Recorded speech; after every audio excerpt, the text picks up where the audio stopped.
Bonjour, ici Sébastien d'actualité-dvd.com et aujourd'hui je vais vous parler du coffret de la 7e et dernière saison de True Blood en édition Blu-ray. Elle met en vedette Anna Paquin, Stephen Moore, Sam Tramwell, Ryan Quanten, Rutina Wesley, Alexander Skarsgård, Chris Bauer, Kristen Bauer, Lauren Bowles, Nelson Ellis, Joe Manganiello, Carrie Preston, Deborah Ann Wool et Belly Noble. C'est un coffret distribué par HBO et sorti en magasin le 11 novembre 2014. La saison commence fort avec les vampires contaminés à l'hépatite V qui attaquent Bontemps et qui capturent plusieurs habitants dont le but est bien sûr pour se nourrir. Parmi les humains capturés, on retrouve certains personnages principaux de la série.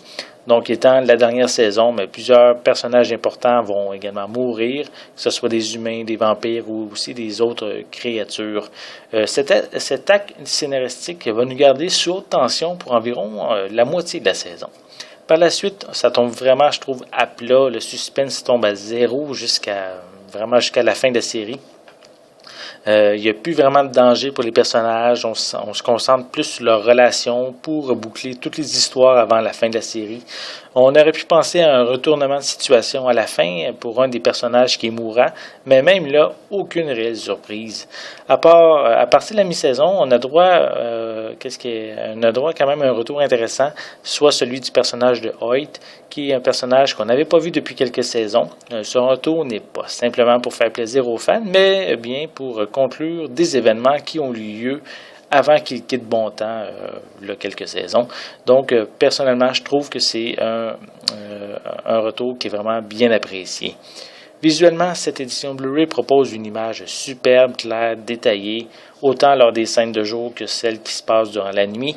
C'est vraiment ici encore une très belle conversion en haute définition. Pour les pistes sonores, elles sont disponibles en anglais DTS HD 5.1 et espagnol stéréo avec des sous-titres en anglais, espagnol, portugais, néerlandais, danois, finnois, norvégien et suédois. Et je tiens à noter que l'édition que j'ai reçue par l'équipe de HBO, c'est pas celle qui est vendue au Québec. Celle qu'on retrouve dans les magasins ici au Québec, mais elle possède une piste française 5.1, donc même si j'ai pas exactement le même coffret, inquiétez-vous pas, le français est disponible. Pour les suppléments, on retrouve quelques commentaires audio avec les acteurs et les membres de la production sur certains épisodes. On a Farewell to Bontemps, qui est ici une sorte de rétrospective avec certains acteurs et membres de la production sous forme d'entrevue. On a True Dead The Final Days on Set, qui permet d'aller derrière la caméra lors du dernier mois de tournage de la série. On a également True Blood Lines qui propose une sorte d'arbre généalogique humain, vampire, loup-garou et toutes les autres créatures vues dans cette dernière saison. Et bien sûr, la saison complète est également offerte en format digital. True Blood a été une série que j'ai adorée avec malheureusement une finale qui n'est pas à la hauteur de ce qu'on a pu vivre dans les précédentes saisons. Elle est trop ancrée dans la réalité comparativement au reste de la série qui était quand même sexy, sanglant, drôle et surréaliste. C'est quand même une série qui a permis de revisiter le mythe du vampire. C'était Sébastien, merci et bon visionnement.